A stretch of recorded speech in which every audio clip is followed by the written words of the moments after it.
Okey, kereta ni tadi dia mati tau. Lepas tu bila saya on kunci balik, bunyi dekat belakang ni dia ada fuel pump, dia macam senyap tengah bawa tau. Ni tengah tepi jalan. Okey.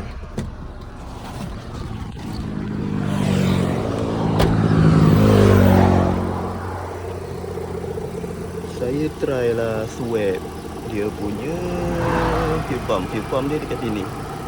Sekejap.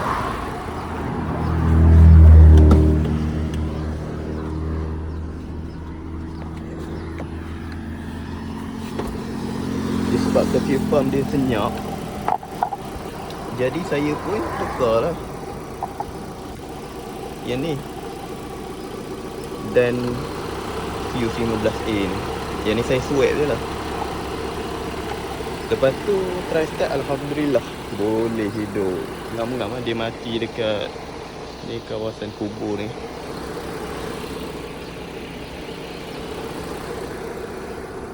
Daripada traffic light sana,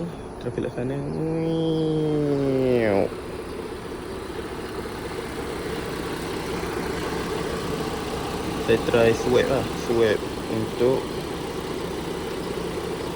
fuel pump. Sekejap saya tunjuk.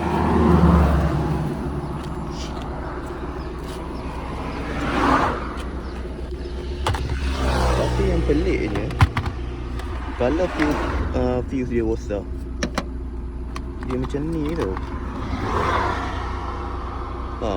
Sebelum ni pernah jadi juga, tapi fuse dia macam ni. Tapi yang saya tukar tadi tu, fuse dia, ni fuse yang tadi lah, untuk fuel pump tadi tu. Okey lagi kaki dia. Saya pun tak tahu apa problem. Ke wiring kena quick tikus Siapa-siapa yang ada pengalaman pasal benda ni boleh share tak? Saya pun rasa wiring saya problem. Boleh komen. Terima kasih. Luncur.